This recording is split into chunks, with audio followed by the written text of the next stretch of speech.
आइए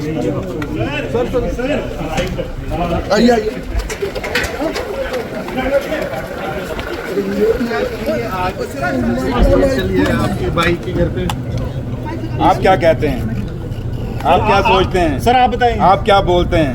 मीडिया बहुत बड़ा चौथा स्तंभ है हिंदुस्तान की डेमोक्रेसी का। ये बाबा साहब भीमराव अम्बेडकर के बनाए हुए आइन का ये स्तंभ है। आप क्या सोचते हैं? आपको भी अपना एक व्यू देना चाहिए।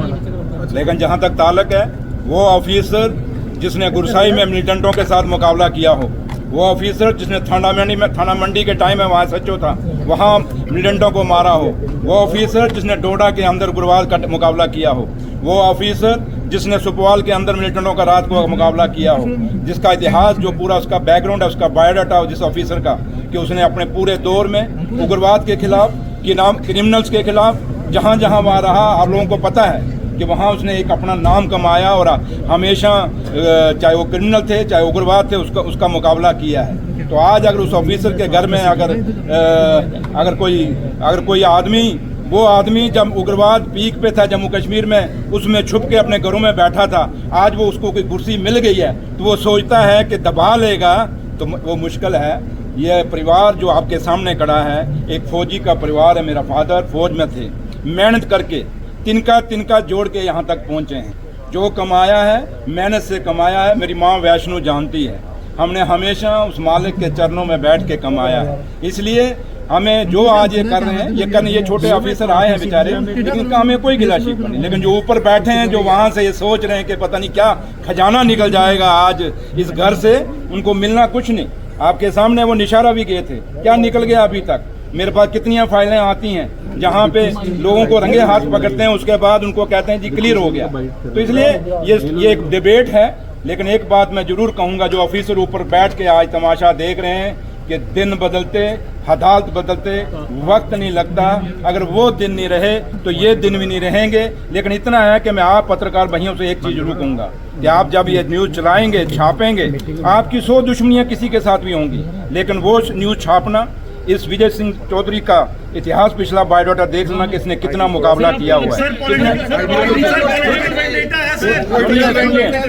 अब वेंडेटा है, जो मर्जी है। हम सुन रहे थे, लोग आज कईयों के घरों में वो खुशियां मनाएंगे, लेकिन इतना याद रखना कि अगर एक ऐसा ऑफिसर जिसने उग्रवाद के खिलाफ अपना एक पूरा, उसको कोई इनाम नहीं दे सके, उसको पूरे आज तक इनाम नहीं दे सके, आज तक उसकी प्रमोशन की फाइल रोकी हुई है, पूरा बैच प्रमोट हो गया।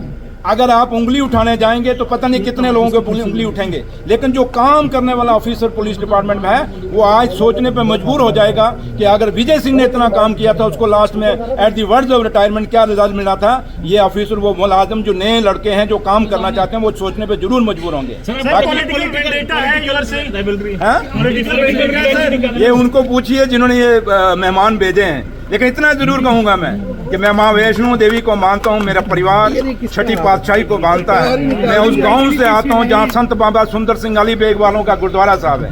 हम संतों, महापुरुषों, उन देवी देवताओं को मानने वाला ये परिवार है। इसलिए जो कमाया है मेहनत से कमाया। लोग 100 एलिगेशन लगाएं, लोग लगाते हैं, जो मर्जी लगाएं, लेकिन हम अपनी आत्मा को जानते हैं। इसलिए आज भी आप देखें मेरे चेहरे पे कहीं दुख जरूर है कि मेरा वो भाई जिसने पूरी उम्र, जिसको हम मना करते रहे कि मत कर, आगे फ्रंट पर मत आ, लेकिन वो आता रहा, उसका फल आज उस मेरे भाई को ये मिला है। इसलिए दुख जरूर है मुझे कि जिस भाई को अवार्ड मिलना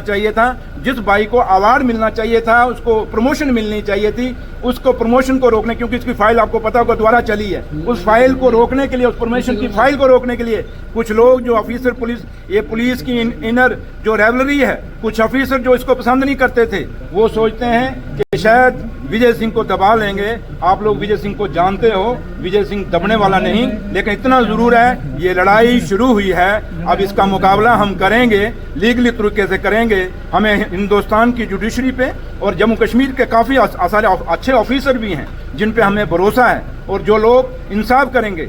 अगर विजय सिंह गलत है तो गलत होना चाहिए, अगर वो सही था तो उसको अवार्ड मिलना चाहिए था, उसको उसकी प्रमोशन होनी चाहिए थी, ना कि आज उस 2-2.5 साल बाद जब उसकी रिटायरमेंट थी, उसके पहले आप उसकी प्रमोशन रोकने के लिए इतना बड़ा तमाशा खड़ा करते हैं। लगता है कुछ मिलेगा उनके घर से?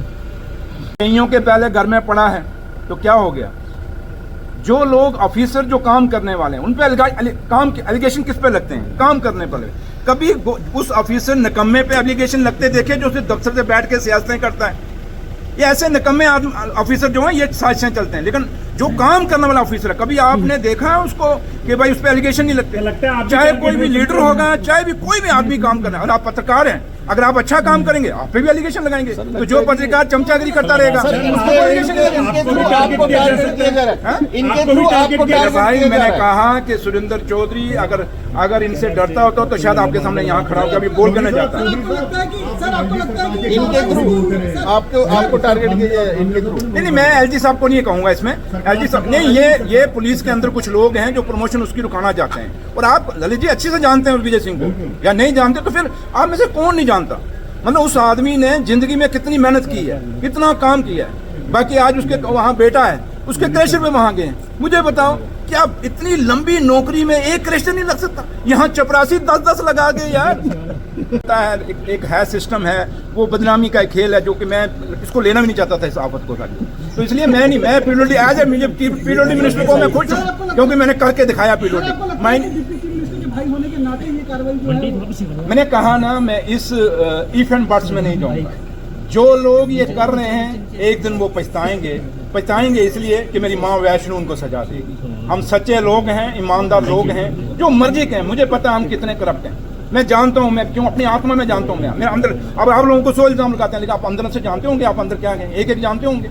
इसलिए छोड़िए, मैं इस डिबेट पे नहीं जाऊंगा वो क्या मैं कौन सा हूँ क्या हूँ, लेकिन इतना जरूर कहूंगा कि मुझे दुख हुआ कि वो ऑफिसर जिसने पूरी जिंदगी गज से अगेंस्ट जाके उसने उग्रवाद के खिलाफ लड़ा, और उसको हमेशा पोस्टिंग आप देख लें पुंछ में 90 में कौन जाता था, या सॉरी ये जब पीक पे मिलिटेंसी थी 97-98 में जब रास्ते बंद होते थे, कौन जाता था पुंछ में? ऑफिसर ट्रांसफर लेने से डरते थे। और ये सामने होकर आपको याद है चट्टा चौकी, कोई चट्टा में चौकी बना के राजी नहीं था। ये वो ऑफिसर था जो खुद उसने कहा जी मैं चट्टा में चौकी बनाऊंगा, जो चौकी आज चट्टा में जहाँ कोई घुसता नहीं था, दिन को नहीं, रात को तो दूर है, दिन को नहीं घुसता था। यार दुख हुआ इस बात का मुझे, इसलिए मैं नहीं कहूंगा ये क्या है, लेकिन मैं इतना जरूर कहूंगा जिन ऑफिसरों ने ये सियासत आज की है बड़ी गंदी की है, और आने वाला कोई ऑफिसर जो पुलिस डिपार्टमेंट का कोई काम या कोई सिपाही काम करना चाहेगा वो डर के करेगा, यार मैं काम करूंगा, गलती होगी, ये मेरे पीछे पड़ जाएंगे।